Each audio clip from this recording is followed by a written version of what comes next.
Thursday of the 31st week in ordinary time reflection.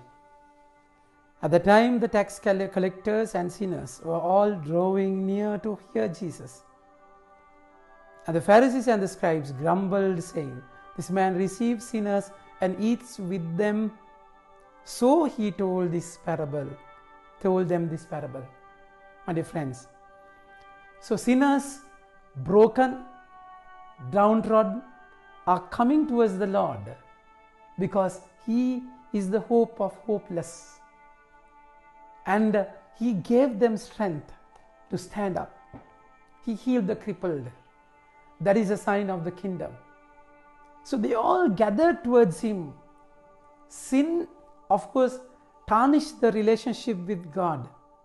It separated humanity from the divinity. So now Jesus has come to bridge that gap. He has come to reconcile. So that of course, with our ability, with our capability, with our effort, we cannot restore that broken relationship.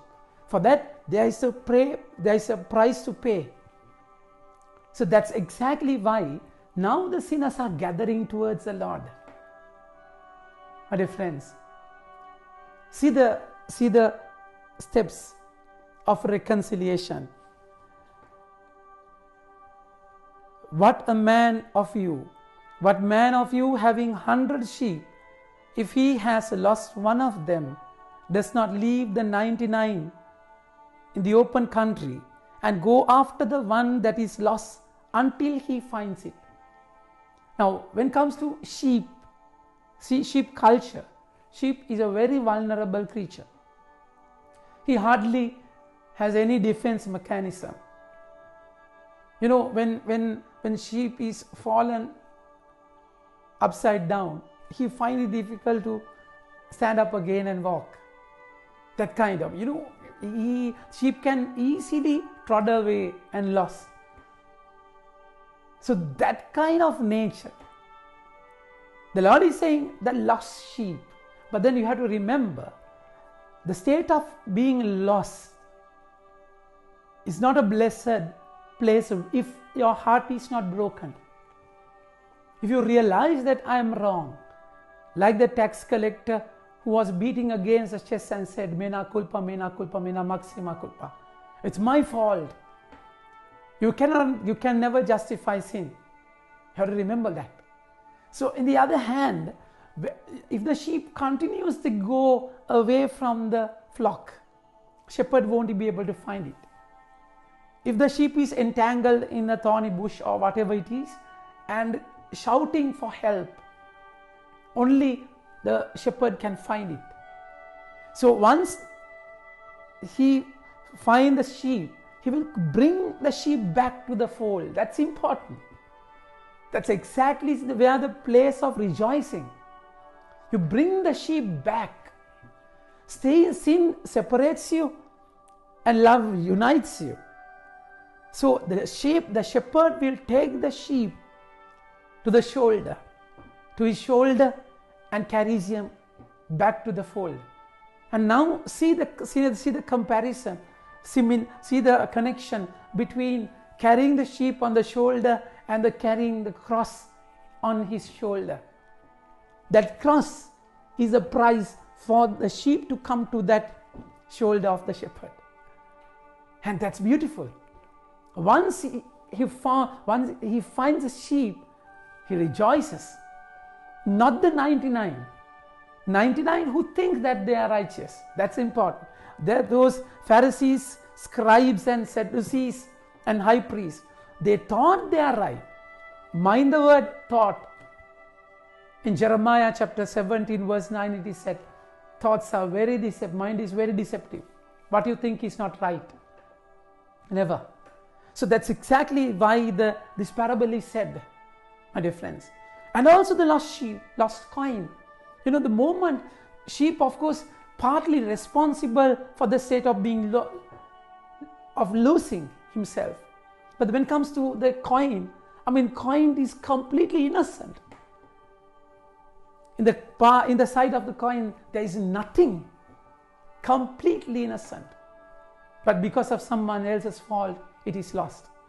However, whatever it is, the Lord would go in search of it. The Good Shepherd goes in search of it.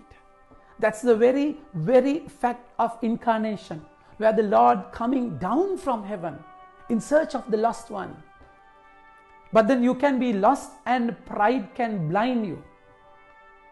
All the Pharisees, Sadducees are lost in their own pride. So they will never realize that they need to be found back, found again, my dear friends. So this, a beautiful Pharisee, Gamaliel's best student, St. Paul beautifully writes, letter to Philippians. It's a captive letter, where he was in the prison and writing this letter. Beautifully says how the state of being found. We are the circumcision who worship by the Spirit of God. We are the circumcision. I mean, they believed you get back to the connection with circumcision, act of law. Those who are circumcised are connected. But then St. Paul says, we are the circumcision who worship by the Spirit of God and glory in Christ Jesus, and put no confidence in the flesh. So that circumcision is different. It's baptism, where the Lord is circumcised. Lord is being paid. Lord has paid the price for our ransom. And now, if anyone else think he has a reason for confidence in the flesh, evermore circumcised on the 8th day of the people of Israel, of the tribe of Benjamin, a Hebrew of Hebrews, as to the law Pharisee, as to the seal persecutor of the church. Now, when it comes to the acts of righteousness, St. Paul says, I have done everything possible in the worldly point of view. But then he is not saved by the law, by those righteous, so-called inverted commas, righteous acts.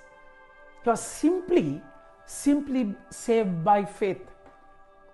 And he says, as to righteous under the blasphemous, blameless, as to the law of Pharisees, as to the seal of persecutor of the church, as to the righteousness under the law of blameless.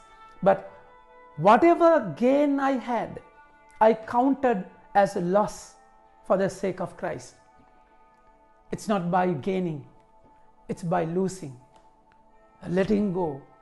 I mean, surrendering your life completely to the Lord, that you have been saved.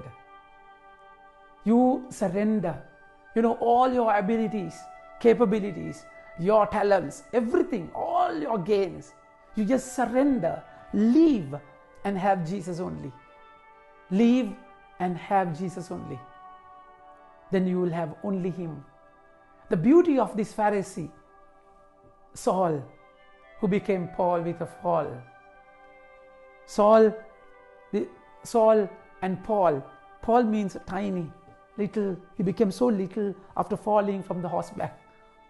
And he was fallen into dust, to zero, to make him realize, I have to leave everything to have the Lord. Sin will realize that you are nobody. You are of no worth. But then if you are connected to the Lord, you have everything. Indeed, I count everything as loss because of the surpassing worth of knowing Christ Jesus my Lord. In the biblical sense, knowing is complete union with the Lord. We become united with the Lord. That should be our sole motive.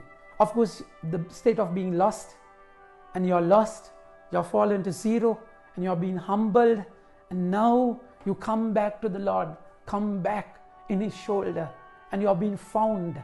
In that found state, you have to be like Paul, that Pharisee who connected himself completely for the mission of the Lord. So that's exactly the meaning of the Lord coming to the world. You have a reason, you have a meaning, you have a purpose in this life. Sin has destroyed, sin has completely tarnished it.